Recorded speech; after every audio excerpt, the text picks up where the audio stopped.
I'm Aaron from PhoneDog.com, and Nokia, after months and months and months, have finally released their first two Windows Phone 7 devices. One's a Nokia Lumia 710, and the other one is the Nokia Lumia 800. Now this bad boy isn't coming to the US, but it's going to be available in a bunch of other countries starting this month and then rolling out again to some other countries in December. Not quite coming to the US, though Nokia says next year is the year for Windows Phone 7 devices in the US. Let's take a look at this though and see if this is the device you should get. Maybe you should even unlock it and bring it over into the States. We'll find out in the full review of the Nokia Lumia 800, but first, gonna give some love to my boys at Best Buy Mobile, because they hook us up with a lot of phones for use in our One Paw Bandit game. When you go into Best Buy Mobile, they'll help you with, regardless of whether it's AT&T or Sprint or Verizon or T-Mobile, they're unbiased. They'll help you not only walk out working, but they'll help you with unbiased advice and more at Best Buy Mobile. Enough of that, let's get into it. Full review.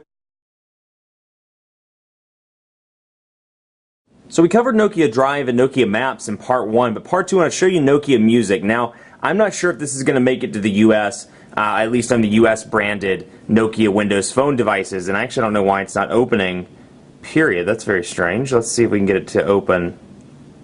Oh, that's strange. Again, of course, we're dealing with a pre-release device right now. The Nokia Music was intended to be an application, or is intended to be an application that helps you sort your music all into one convenient place and download music and more. They showed it off at Nokia World, and it is coming to the devices that come to the UK and come to these various countries across the pond, if you will. But I don't know if that'll come to the US based on our current music law. I'm not quite sure. But we'll take a look at Internet Explorer. Kind of frustrating if that doesn't come up. We'll load up PhoneDog.com. Look at this. It's loading up right now. Now, of course, no flash in Windows Phone 7.5 either, so page loads pretty quickly, and pinch to zoom is incredibly responsive.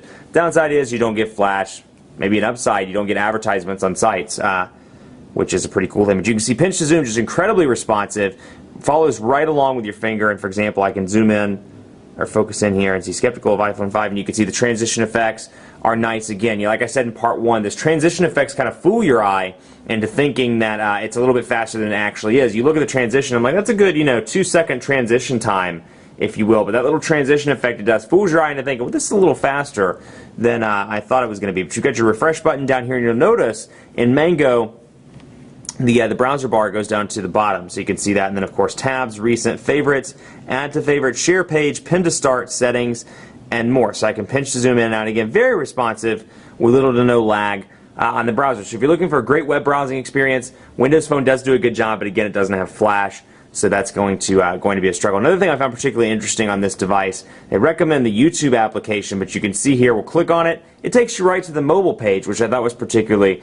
interesting. It does not give you a customized application, but rather, like I said, it takes you to the mobile page, which I thought was kind of interesting. So we'll load up Old Man Baker here and show you what the email looks like. So if you're coming into Windows Phone for the first time, perhaps, or you haven't looked at it in a while, there's some minor changes, nothing really huge here. You can see all unread, urgent, and I can scroll over in any application. When I see this text at the top, I can scroll back and forth by clicking, or by just scrolling from left to right, for example. So all unread, urgent. I only have one message in here right now. But you can see getting started with Windows Phone 7, and you can see how quick and easy it is to open up. And then I can go from back and forward within my inbox. I can delete it, I can reply, and I can mark as unread, and I can move. So a couple different options from the inbox again. And if you do have pictures in an email, you can click those. It'll allow you to download. For your safety, by default, it does not allow you to download pictures, or it warns you, I should say, before you download pictures. And I'll show you the marketplace as well, just while we're going through some of these applications. And AT&T App Center popped up, which I found particularly interesting. And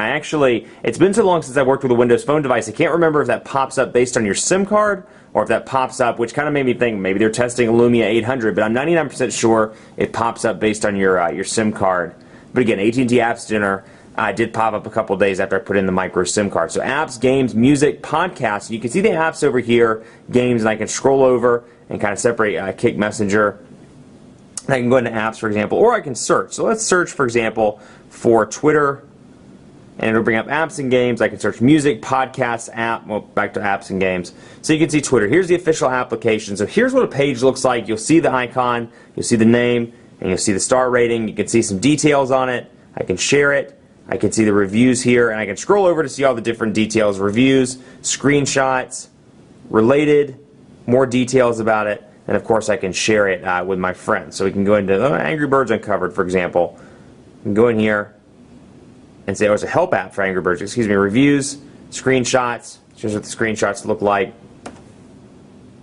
And you cannot put that in landscape mode. Install and share, and then related, and more. So, improvement. I believe last time I checked, they're at just under 20,000 applications. I want to say it's 18 or 19,000 applications in the Windows Phone marketplace. But still, noble start. But again, they're pretty far behind Android, which I believe is just at 300,000 or just crossed 300,000, and iOS, which is rumored to be at 500,000 in their app store. So well behind, but still 18,000, a good start. My hope is that with the Nokia devices coming, they'll be able to woo some developers over to the platform and use their bargaining power, since they are a relatively big company. Now, one thing I didn't like about this phone, and this is something Stephen Elop touted all throughout the presentation, the camera. It has an 8-megapixel camera with 720p HD video recording. I'm going to take the Droid Razr here and use it as an example. Was just kind of disappointed in the camera. Now, what I do like the interface on Windows Phone. I do like the fact it has a physical button, and then how easy it is to access settings. It's just a very easy to use application, but I just was not impressed with the picture quality,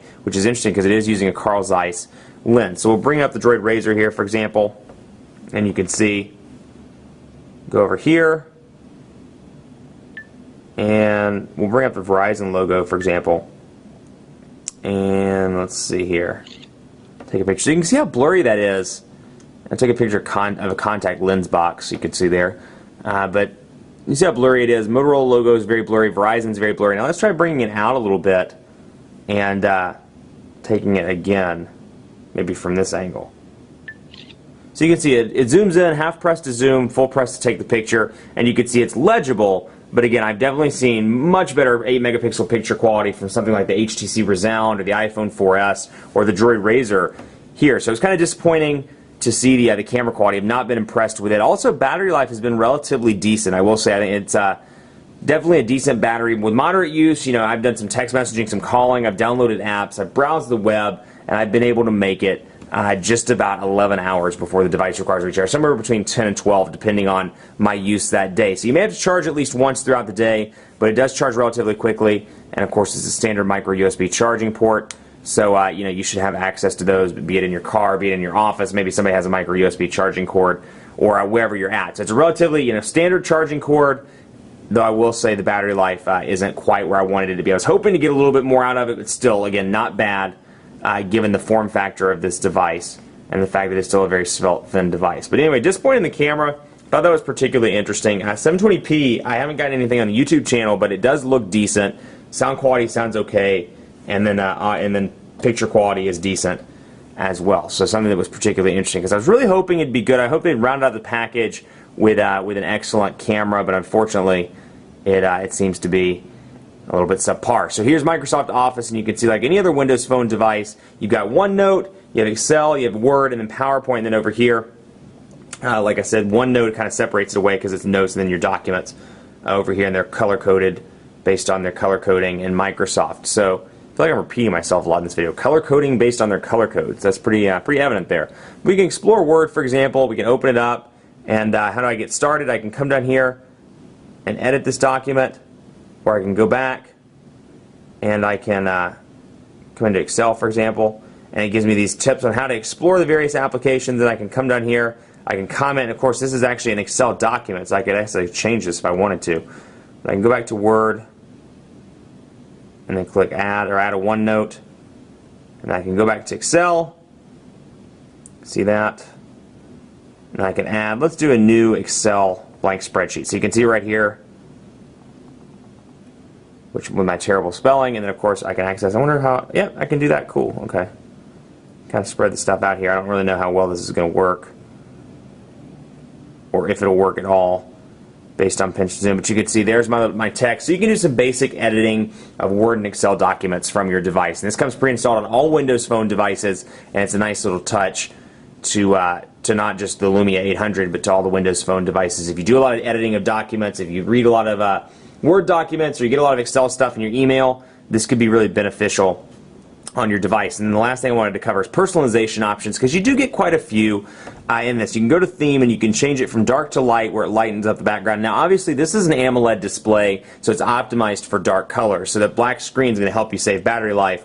long term. So I'd recommend keeping it on dark, but you can see Nokia Blue is a pre-installed color, and then you get the typical Windows Phone things here: magenta, purple, teal, lime, brown, all the way down to green. So you get a couple of different options if Nokia Blue isn't your thing. And then of course you can come in here and change your ringtones. You can turn the ringer on, vibrate on and off, change your text and IM, change your voicemail, and then play a sound for all of those things there. So all in all, it's a good platform, you know, and it's nice to see Windows Phone 7.5 and Nokia paired together, hardware and software. I'm hoping they can help each other. I'm hoping Nokia can woo in the developers, increase that app catalog, increase that app marketplace rather. I'm hoping on the flip side that Microsoft can help Nokia sell more devices in the U.S. because it's all about carrier subsidies in the U.S.